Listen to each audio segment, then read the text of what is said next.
Let us read what the Bible records in Genesis. Ready, begin.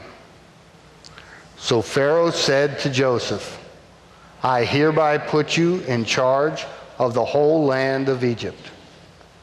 Okay, that's the ending. The victorious ending. A few chapters earlier, which represents many years in Joseph's life, we see a life that seems far from victorious. In Genesis 37, it tells us how he comes into conflict with his brothers, how they plotted to kill him, and ultimately, they sold him into slavery.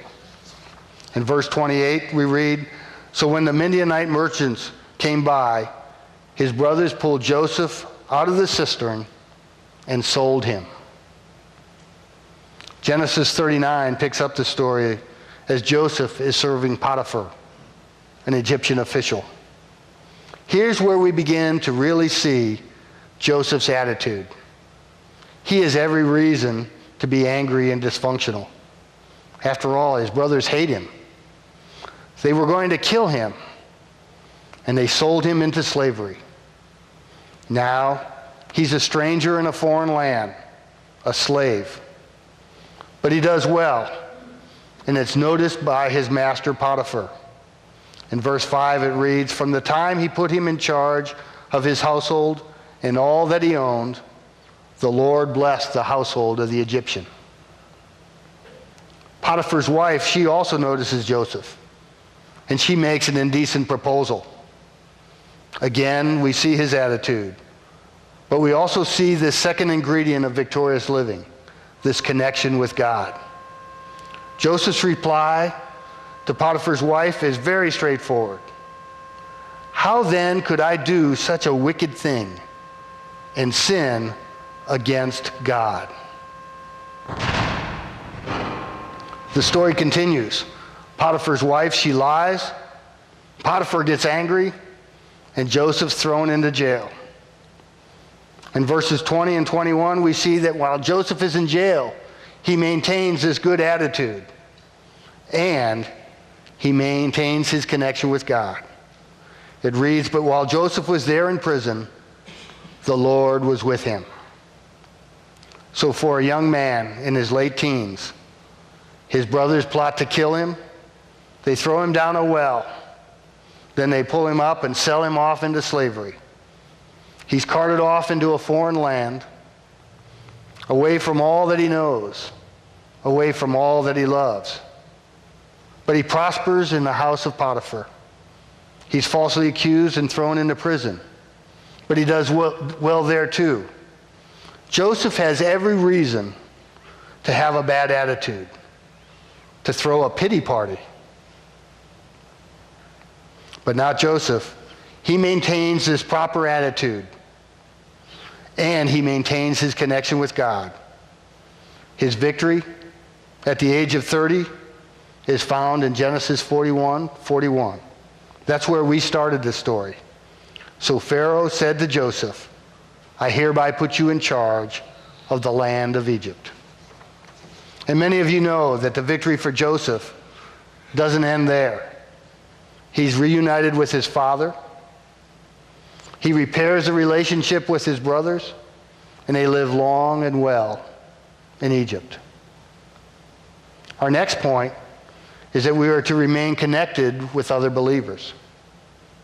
Let's look at one more example, again in the Old Testament.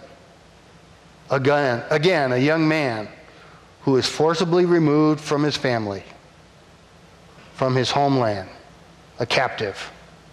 This young man, this is the story of Daniel. Please join me in reading the introduction to this next example. It's found in Daniel 1. Ready, begin. Then the king ordered his court officials to bring in some of the Israelites from the royal family and the nobility. King Nebuchadnezzar of Babylon invades Jerusalem. Then the king orders captives to be taken. Not just anyone. The Bible tells us they are to be young men without any physical defect, handsome, showing aptitude for every kind of learning, well-informed, quick to understand, and qualified to serve in the king's palace. The best and the brightest. This is Daniel, now a captive in Babylon. Let's examine Daniel's character. The Bible tells us in verse 8 of that first Daniel, "But Daniel resolved not to defile himself with the royal food and the wine.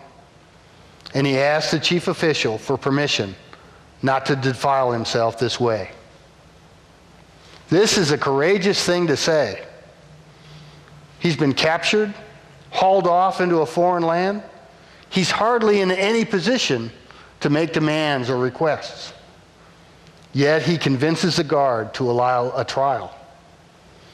After a 10-day trial of vegetables and water, he and 3 others look far better than the others eating the king's meat and their wine. Daniel's strength is fortified by Hananiah, Mishael, and Azariah. These 4 do not leave God and their beliefs back in Israel. While captives in Babylon, they bring God with them. And the Bible tells us that Daniel and these 3 others become the brightest wise men in King Nebuchadnezzar's court. The next chapter in Daniel, chapter 2, reveals Daniel's God-given ability to interpret dreams. That's a gift that Joseph had as well. And chapter 2 is a great account of how Daniel interprets these dreams. And at the end, King Nebuchadnezzar gives this announcement. It's found in verse 48. "Then the king placed Daniel in a high position and lavished him with many gifts. He made him ruler over the entire province of Babylon." Does that sound familiar? Just like Joseph, Daniel is now the prime minister of a foreign land, in this case, Babylon. And Daniel's story doesn't end there. In the next few chapters, he continues to live a godly life and live victoriously in this foreign land. His reputation is spotless, and others use his godly lifestyle to trick the king to destroy Daniel.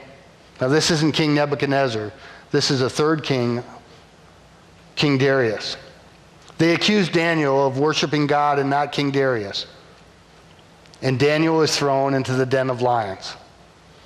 This bothers the king a great deal. But it was his word that made this a law. So Daniel must be thrown into the den of lions. This story is found in Daniel 6:16 through 27.